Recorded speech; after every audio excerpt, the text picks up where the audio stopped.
बिल्लाहि मिनश्शैतानिर्रजीम बिस्मिल्लाहिर्रहमानिर्रहीम व बिही नस्तईन व हुवा खैरु नासिरिन व मुईन। मोमिनीन कराम अस्सलामु अलैकुम व रहमतुल्लाहि व बरकातहू। मोमिनीन कराम, हमारी बहस, हमारी गुफ्तगू एहसान के बारे में हो रही थी कि अल्लाह रब्बुल इज़्ज़त ने इरशाद फरमाया था कि एहसान का बदला एहसान होता है।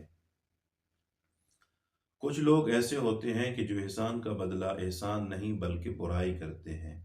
जिस तरह एक रिवायत है इमाम जाफ़र सादिक अलैहिस्सलाम से, मौला फरमाते हैं कि खाना काबा के दौरान एक खातून जा रही थी, तवाफ़ काबा कर रही थी और उसके पीछे एक मर्द भी चल रहा था।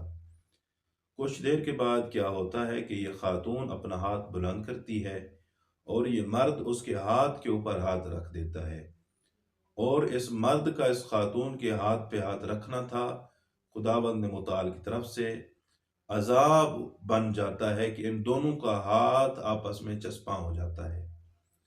ये बहुत कोशिश करते हैं कि हमारा हाथ छूट जाए, एक दूसरे से जुदा हो जाएं, लेकिन जुदा ना हुआ।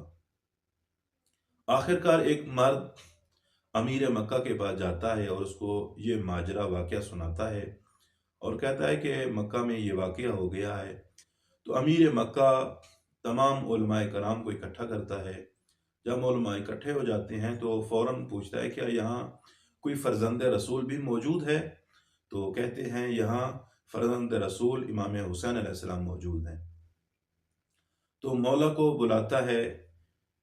तो मौला को जब ये माजरा सुनाता है, मौला हुसैन अलैहिस्सलाम पहले तो खाना काबा के करीब जाते हैं और जाकर दुआ तलब मगफ़रत करते हैं, दुआ करते हैं।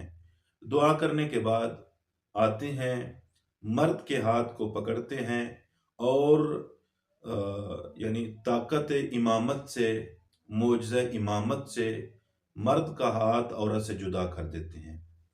जब ये दोनों जुदा हो जाते हैं तो अमीर मक्का मौला हुसैन अलैहिस्सलाम से पूछता है, क्या हमें इन दोनों के ऊपर हद जारी करनी चाहिए? तो मौला ने फरमाया, नहीं, इनके ऊपर हद जारी नहीं करनी चाहिए।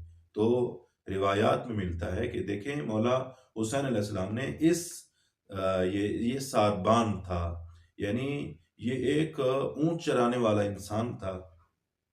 तो मौला हुसैन अलैहिस्सलाम ने इसके साथ एहसान किया।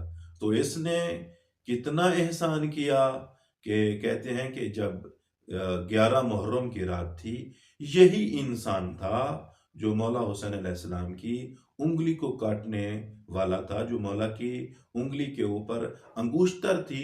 अंगूष्तर की लालच में इस सारबान ने, जिसके साथ मौला हुसैन अलैहिस्सलाम ने ये एहसान किया था, उसने एहसान का बदला बुराई के साथ दिया। तो हमें हरगिज़ ऐसा नहीं करना चाहिए, बल्कि जो इंसान आपके साथ एहसान करता है, हमें भी उनके साथ एहसान करना चाहिए। दुआ है रब्बुल इज़्ज़त हमें हमेशा के लिए अपने भाइयों के साथ एहसान करने की तौफ़ीक अता फ़रमाए। वस्सलामु अलैकुम व रहमतुल्लाहि व बरकातुहू।